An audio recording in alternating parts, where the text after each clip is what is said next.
Ready? Okay. All right, thanks everybody for coming out on a Saturday afternoon, early evening. We'll just review the latest updates here today, any changes that we've made. Started my day today by visiting our incident management team at our Emergency Operations Center. This team is in charge when there's any kind of major incident happening in the community to evaluate the current state and the actions that we're doing to contain or mitigate that. In this particular case with the coronavirus, not only are we looking at what today's issues are, but we're also anticipating what issues will be 1 day from now, 3 days from now, a week from now, 2 weeks from now, so that we're doing all the contingency planning we can in the event that the virus expands, which we anticipate it will based on what's happening around the rest of the world and around the rest of the country as well. So just want to share that type of robustness is in place for the community, so people are aware of that, and that's your government at work. That's our job, is to keep everybody as safe and as healthy as we possibly can. As it relates to announcements today, according to the governor's office, just within the last hour, there are now 16 positive cases in Kentucky, including 4 in Jefferson County, though one of those 4 is still waiting confirmation. What's happening with the 16 cases is what we anticipated a few days ago, and including yesterday, is that these cases now are spreading throughout the Commonwealth. So we have cases from Bourbon County, Nelson, Montgomery, Harrison, Fayette, and Jefferson County. So again, to emphasize that this has been anticipated, and we expect for this just to continue not only in those counties, but will continue to spread around the rest of the Commonwealth. You see this happening in the other states in the country. So what you should be asking yourself is, okay, what can I do to make sure that I am staying as healthy as I can?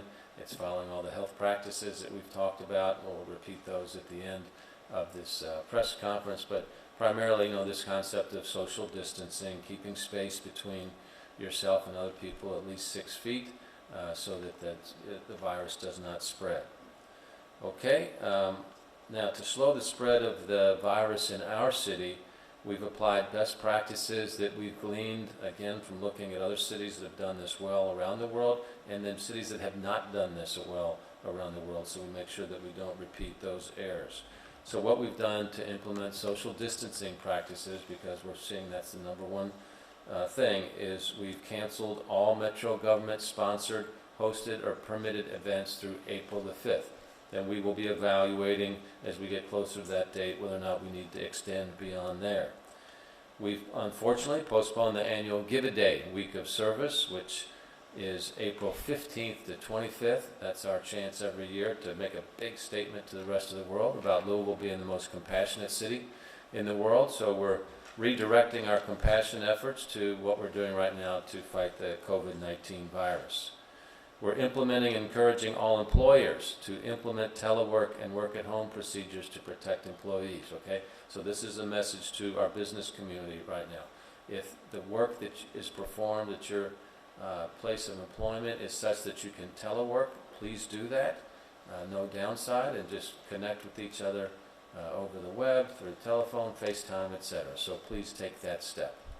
We're asking the leaders of our faith communities to temporarily forego our worship services. Yesterday, we had an amazing gathering here that was covered by the media of faith leaders from all different faith traditions, and we appreciate the steps that they're taking to keep spread and postpone their services. So thank you for that. Keep the faith. We'll get through this together. Today I'm announcing additional steps that we're taking to combat, contain, and slow the spread of COVID-19 in our city and our region. Effective immediately, all 17 Louisville Free Public Library locations will be closed. We're taking this difficult step to protect the health and safety of our library patrons and our library staff. We absolutely wish this was not necessary. We've learned from other cities, Seattle in particular, that this is an important step to take. This decision is also informed by the recommendation of health experts, as well as the Kentucky Department of Libraries and Archives, which yesterday recommended the temporary closure of public libraries in the state. We'll provide more details in a moment, though it's important to note that Louisville Free Public Library had already decided to suspend charging fines on overdue books and materials earlier this week. So if you're thinking, I got to get this book back or I'm going to have a fine, don't worry about it, okay? We'll waive that, and that is not an issue. We ask library patrons to hold on to library materials until the libraries reopen. So please don't try to drop them off at the libraries during the closure. Enjoy the books, enjoy the materials while you have them in your possession. In addition to the Louisville Free Public Library, we'll be closing all Metro government community centers, along with the Mary T. Maher Aquatic Center. I'm really sorry we have to announce this. I know people enjoy our community centers and our libraries, but we don't want you to get sick.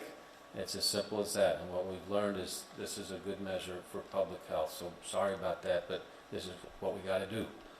There's one caveat to the community center closings. Yesterday we announced that our Metro Department of Resilience and Community Services will be distributing 26,000 frozen meals to people over 60 over the next 3 weeks. We want to make sure that food security is paramount as we go through this issue with the virus. We'll be having other food assistance opportunities, I'm sure, but this is the one that we can announce immediately as we did so yesterday. Now, as that relates to the community centers, of the 6 sites, the distribution sites for this food, 5 of our community centers will be serving as distribution points for people to pick up those meals. And those sites are the Shawnee Community Center, Beachmont, Sun Valley, Wilderness Road, and the Arthur S. Kling Community Center, along with the East Government Center.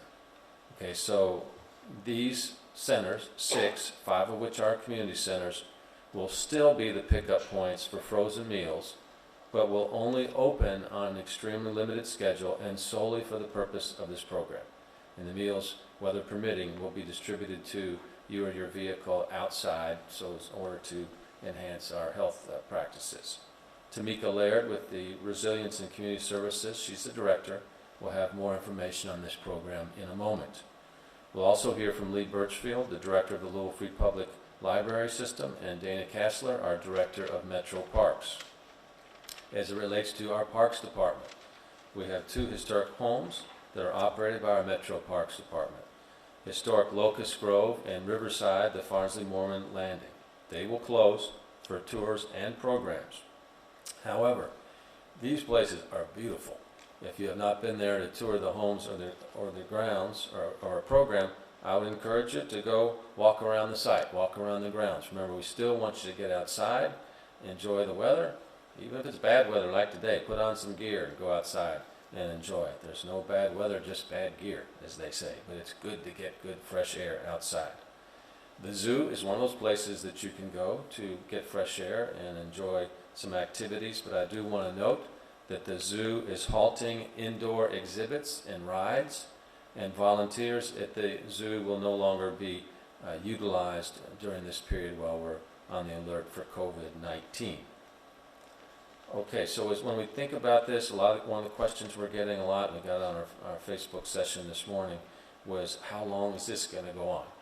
All I can tell you is that we will regularly assess both the status of the virus around the country, around the state, and in the city, and then we will assess if we're going to extend this further than April the 5th. So we'll just stay in contact on all of that, and we will reopen as soon as it's safe to do so.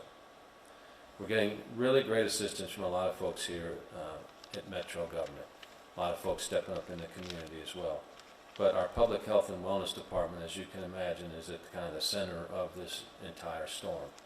They've been through storms like this before, as we have as well. When the hepatitis A outbreak hit the community a year ago, our Public Health and Wellness Departments, their response was amazing. It was recognized by the Center for Disease Control as the gold standard for responding to a public health outbreak, and so now we have another challenge with COVID-19. I'd like to bring up Dr. Lori Kaloya now. She's the medical director for our Department of Public Health and Wellness, and she will share the latest with us. Dr. Kaloya.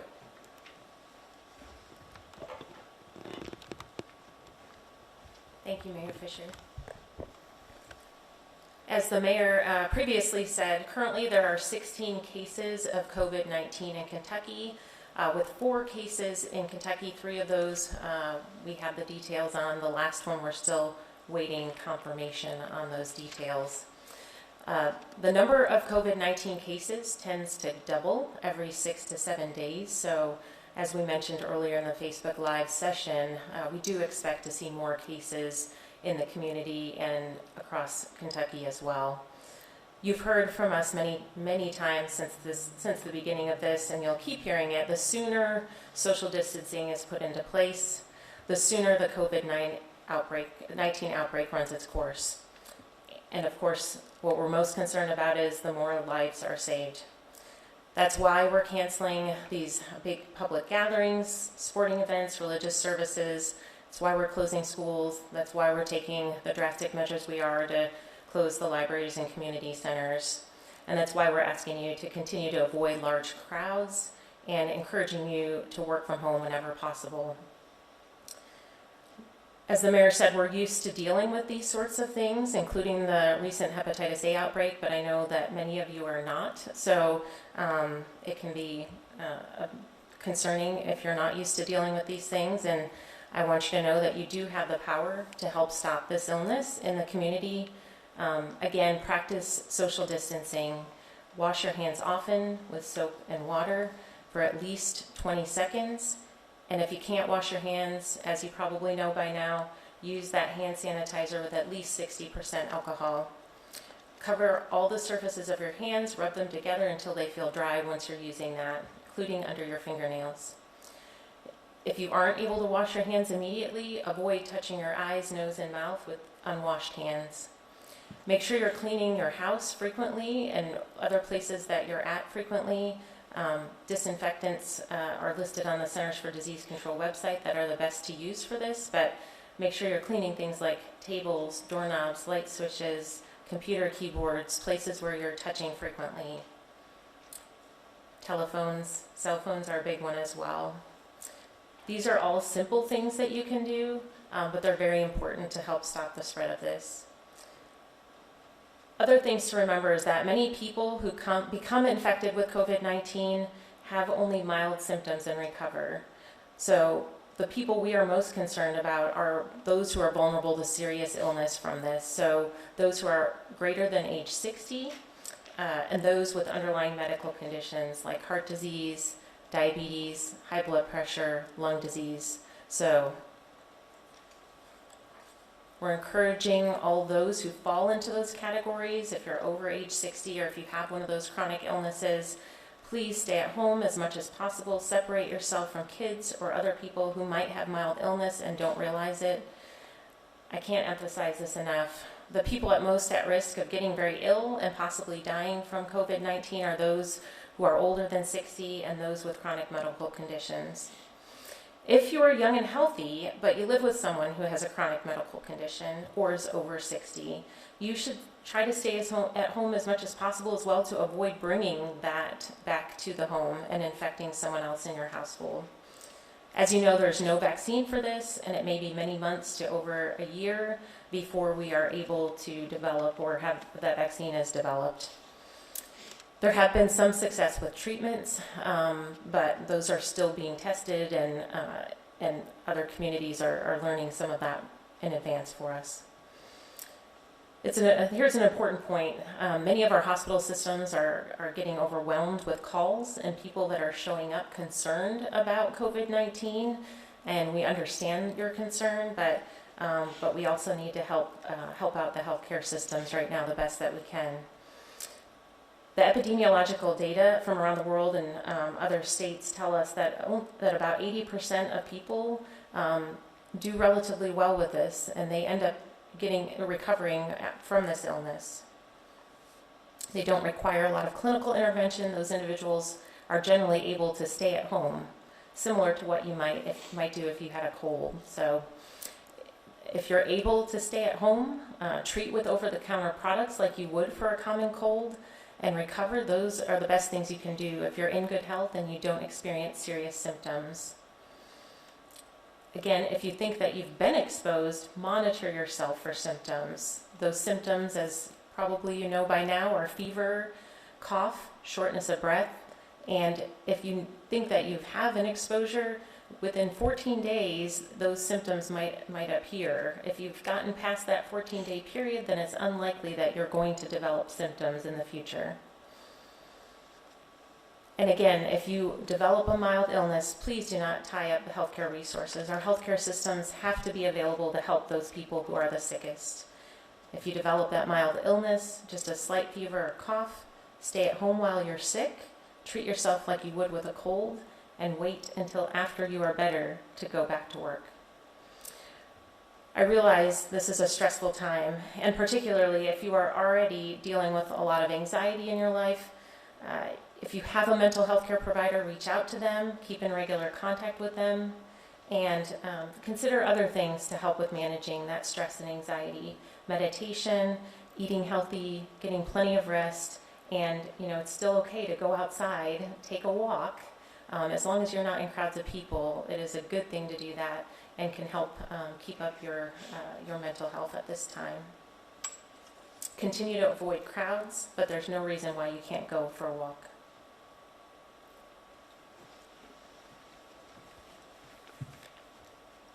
Thank you, Dr. Kaloya. And so, some people are saying, oh, this is just like the flu. We'll get over it. Just remember, it is a sort of flu, but there's no vaccine for it. And right now it's 10 times as deadly as the flu. And that's what all the concern is around the world. Obviously, it's a much different situation than the flu. Okay, we talked about our Louisville Free Public Library and the wonderful resources that they have and provide that are unfortunately going to be closed here for a little while. So let's speak more about that. I'd like to introduce the director of the Louisville Free Public Library System, Lee Birchfield. Thank you, Mayor Fischer. Good afternoon, everyone. So I want to begin by just reiterating something that Mayor Fischer has already mentioned, that we are eliminating overdue fines on all materials that people currently have at home, so you do not need to make some heroic effort to get out and keep your spotless library record. We'll take care of that when the time comes.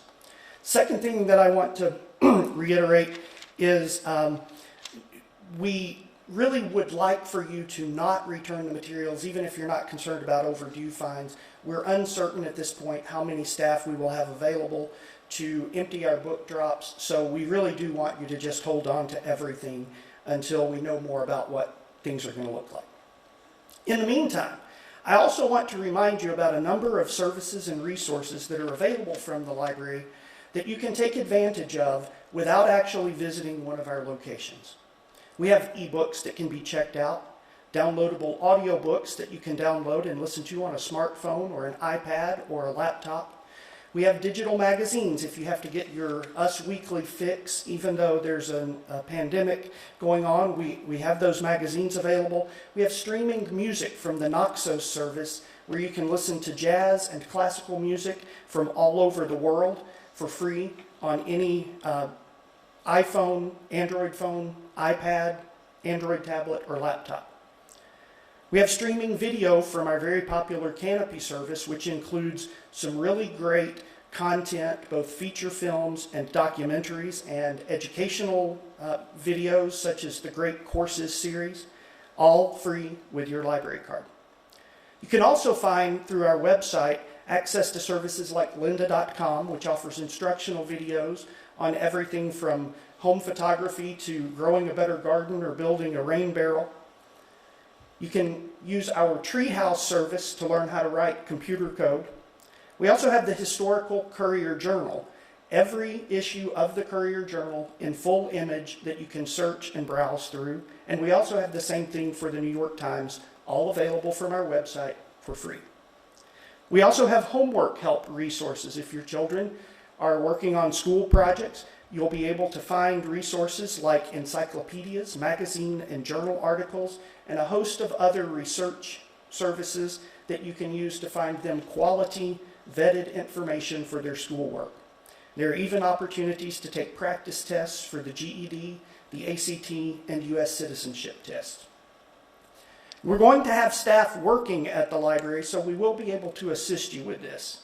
If you have problems with your library card, your account, or any difficulties using our services, you can call us at 502-574-1611, or you can visit us online at www.lfpl.org. Thank you very much. Thank you, Lee. Good example of the library's worked over these past several years to make sure that it's much more than a place that you go to. It's a virtual source of information, and all the work you guys have done over the past couple of years is paying off now. So thank you to you and your team at the library. You guys have done a great job. Speaking of more good work, if you're the Director of Resilience and Community Services, you get to help a lot of people in this community every day. That's what they do. And so now we got an even greater opportunity to help more people. And there's nobody better suited to do that than Tamika Laird, our Director of our Office for Resilience and Community Services. Come on up, Tamika. Thank you, Mayor. Thank you, Mayor Fischer and Metro Council for your commitment in assisting Metro's most vulnerable citizens during the COVID-19 crisis. Assisting vulnerable populations is the primary work of the Office of Resilience and Community Services. During this COVID-19 crisis, I want to assure the community that we are focusing our efforts on meeting the needs of our seniors we regularly serve through the Senior Nutrition Program and the Meals on Wheels program. Please say that 3 times, fast. As well as our citizens that are over 60 and over. We request food assistance through the Mayor's March for Meals Frozen Meals Distribution Program. Starting Starting Tuesday, please, Tuesday, March 17th, up to 1,000 seniors per day will receive 1 frozen meal pack of 5 meals per week through April the 3rd. Distribution sites daily will be Monday through Friday in 6 rotating locations. And let me repeat that, 6 rotating locations. The hours will be from 10 to 12. And if you need more information on Metro March for Meals, please call area code 502-574-5223.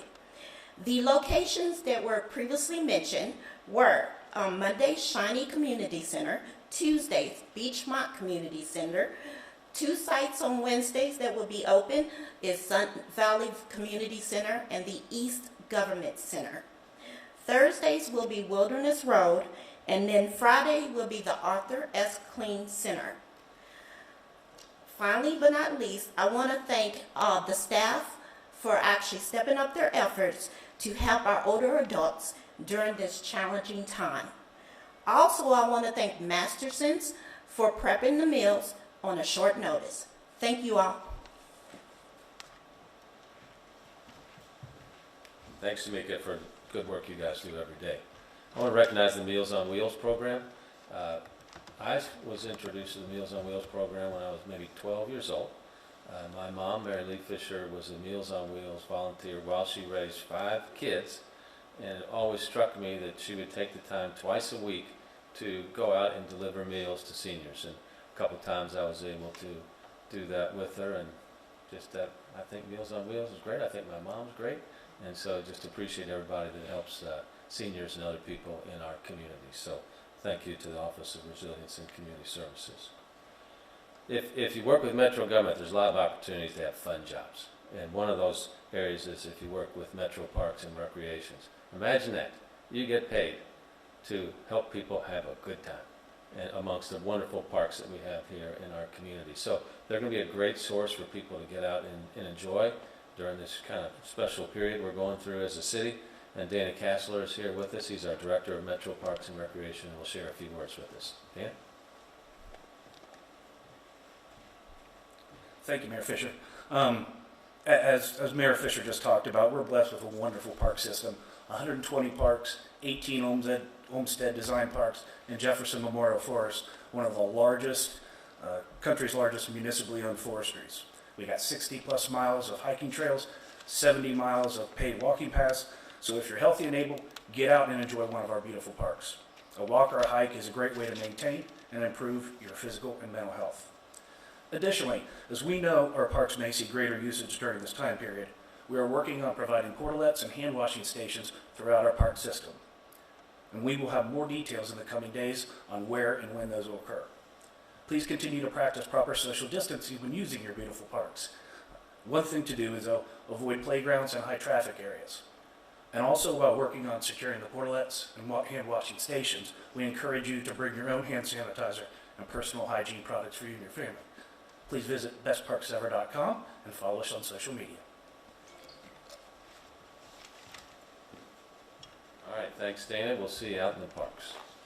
Okay, so I want to thank everybody here as we're closing this up here. I mean, it's clear when you look around the country that these steps that we're taking are necessary to maximize the safety of the citizens of Louisville. And remember, this is about saving lives by limiting the spread of COVID-19.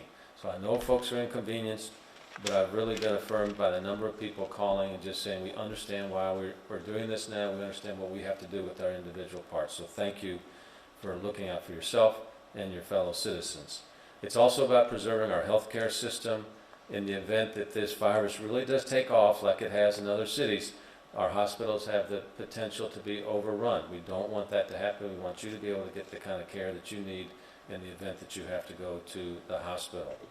And at the same time, we know that temporarily closing these facilities, suspending the services they provide impacts the lives of people in our community. So we just want to keep everything available from a healthcare standpoint while we know we're interrupting your normal flow.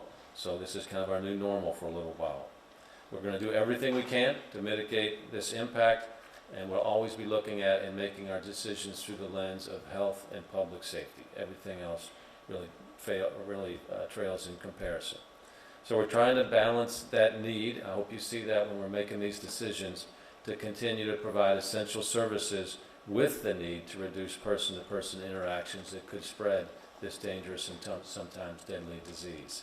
And it's a tricky balance to strike, and that's why we're studying the examples of other cities, as I've mentioned, and we're also consulting with a lot of health experts, whether it be at the state level, the national level with the Center for Disease Control, the World Health Organization, and many others. I can tell you our team is working 24/7 to provide the best information, the best guidance, and the best service that we can communicate to the people of our city. I want to thank our communications team. You can't see them on camera right now, but there's a bunch of them over to my left. We've got a very good, capable communications team. We've pulled people, all of our communicators from all the different departments together right now to serve the city, to make sure that we're getting the COVID-19 information out as much as possible. So you guys are doing an amazing job, kind of unsung heroes behind the scene. They're the ones that are getting out the communications to everybody. Look, we realize this is unprecedented territory, so when you think about that, you can either get a little freaked out or you can say, you know what, this presents an opportunity for me to be a hero or a heroine, really find unique ways to get through this together. We want to hear about that, but we know when there's no school and no community centers and no libraries, it's going to take a lot of creativity. But I know our people have got the creativity, so share that with us so we can pass it along. Fortunately, it's springtime is coming. Milder weather is on the way. So for those that are able, as we've said, please get outside and get healthy, enjoy the great outdoors, get creative in ways to continue learning, get creative with social media, figure out how to share videos of someone reading stories for parents who are teleworking from home or just need a little help, for families concerned about their kids having access to technology, to broadband and Wi-Fi internet. I have an announcement to make. There is a new option. Spectrum Cable is making free broadband and Wi-Fi services available to households with students that don't currently have a connection. So Spectrum Cable is making this free, again, for households with students, so we can make sure that you have access to the web so you can continue to pursue your learning. On Monday, 2 days from now, school would normally be in session. Don't say, oh, it's a day off. Keep your routine going as if you're going back to school, but learn online with some of the direction that you received from some of your teachers. For this free broadband and Wi-Fi, contact Spectrum at 844-488-8395. 844-488-8395 to figure out how you can get free internet. The company said it will waive installation fees for new student households. So I really appreciate Spectrum stepping up in this category. Also, a couple last words. Remember to call and check on the elderly and others who might not have family nearby. We got to keep being social with each other. We can do that over the telephone and over the internet, so we're social creatures, even though we got a social distance right now.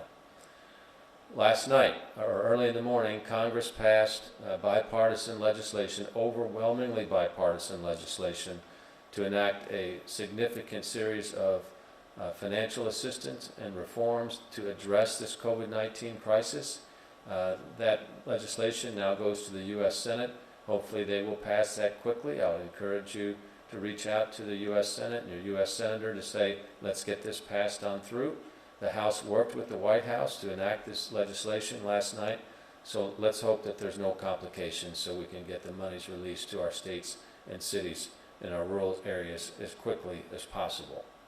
As it relates to the federal government, you probably have received a letter from the Census Bureau in the last couple of days. I know in my house, ours came in yesterday. My wife and I completed the census form last night. Didn't take any more than 10 minutes. So remember to pull your census out. You can do it online, you can do it via phone, or you can do it on mail. In May, the current schedule is somebody will be knocking at your door to talk about the census if you haven't completed it. We're trying to get that pushed back, but the easiest way just to take care of business is go ahead and take care of it now online, and you probably have a little more downtime at home that you did before, so please complete the census. That dictates how much money we get flowing into our city from the federal government. So it's important that everybody is counted on the census form. And last, as I've said so many times, some of y'all could probably lip sync along with me as I'm going to say this one more time. What is the most important for our city is for residents to take all the particular precautions they can to keep themselves safe. Number one, I have washed my hands more in this last 10 days than I think I have in the last, let's say, month or two. So everybody needs to be setting world records for hand washing, okay? 20 seconds, warm water and soap if you can, or some other type of disinfectant. Avoid touching your eyes, your nose, your mouth, because that's how the virus can spread. Cough or sneeze into an elbow, tissue, throw the tissue away. Avoid contact with sick people. And if you're sick, we really ask you to stay home. You need to stay home so you don't spread any disease. I'm seeing fewer and fewer people shaking hands, but some people still are. Bad idea. Okay, that's how you could potentially get the virus or give it to others. So come up with the elbow bump. And if you have any questions about what's going on from a facts standpoint, please call the Kentucky Coronavirus Hotline at 800-722-5725 or visit kycovid19.ky.gov. So I just want to thank everybody for tuning in. Getting informed is an important part of being a citizen. It's how you can keep yourself safe and keep others safe. God bless. Have a good night. Yeah, questions? Governor Beshear said that one of the cases is one of the 16 confirmed cases. A patient is in pretty bad shape and might not make it. Do you know if that person is a Jefferson County patient?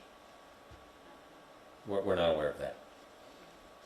Are there any updates into Metro Health's investigation into the COVID-19 exposure at the Omni Hotel back at the end of February during the CEEP conference? Yeah, we know that, you can answer more. We know that we've had 5 people now that have been confirmed with the virus. They were asymptomatic at the time, is that correct? Okay. Dr. Coy will give you the exact update. Yeah.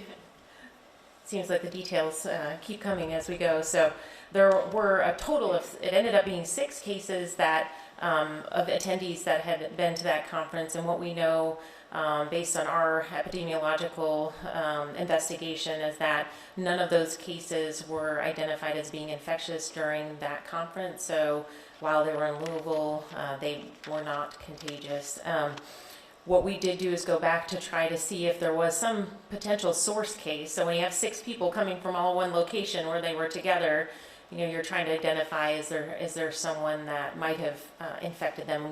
We have not identified any individual, so it is certainly possible that they were exposed to someone that had mild or no symptoms, or it's also possible that they may have contracted that in separate locations, traveling to and from the conference, or in their home cities, but at this point, it doesn't point to that. I think the Omni has been very helpful. They have complied with everything we've recommended and helped to notify their associates and those guests that have attended to make sure that were protecting their health. So thank you to the Omni Hotel as well as to the conference. The conference has been wonderful at trying to get us the information that we needed in order to complete that investigation. So definitely thank you to both of them. Were any of the guests that weren't at the conference at risk for exposure? It's a very low likelihood that there was. What we did identify is that those 6 individuals were in one session together. And so, in all likelihood, it's possible that they were exposed there, but we just don't have any firm case that we could trace back to say that that's definitely the case. So the likelihood is low. The other good thing is that that's been more than 20 days. So if individuals that were there or in the area around that time have not developed symptoms, then you are in the clear. You can sigh a breath of relief for now and continue to protect yourself either in our community or wherever you've gone back to by doing all those things that we've already talked about. I think what everybody's quickly beginning to dawn on them is that, look, we're all going to be exposed to this virus at some time. And that's come from CDC and everybody else. They estimate, about 60% of the population is going to be exposed at some point. So you can see how easy it is for it to spread, right? And that's just the law of big numbers. So, but the good news is most people get through it. But this is why we're communicating so much, especially on our vulnerable populations and our elderly. They are the ones that are most at risk to have really adverse consequences for this, obviously, up to and including death. So that's what we're trying to avoid. Yes, sir. Governor Beshear says right now there's a case in Nelson County where a patient, he's refusing to self-quarantine. Kind of just speak about how, Kentuckians, they're supposed to do their part as well. I'm told right now police are outside of his home. Kind of just speak about Kentuckians doing their part. Yeah, that's an example, and I know the court system has gotten involved with that. So look, we're all interdependent, right? And that's when you're in a society, we count on each other, but that does not mean you can have reckless behavior. So if you are infected, reckless behavior includes going out of your house because you're going to infect a lot of other people. So that's not permissible activity. I know our legal system and our court system in the Commonwealth is putting in protocols to make sure that if an individual decides to do that, that will not be permitted. So I'm not sure, is that complete now, Katie or Lori, do you know? I'm not sure if it's 100% complete, but there is a process in place. There's a process and a resolution coming about, but let's just encourage everybody, look, don't get to that point, okay? It's not going to work out for you anyway, so let's just use a little common sense. Okay, yes. My understanding is that the governor announced another case in Jefferson County earlier today. Do you know anything about that, or specifics, or if it's connected to a long-term care facility or anything?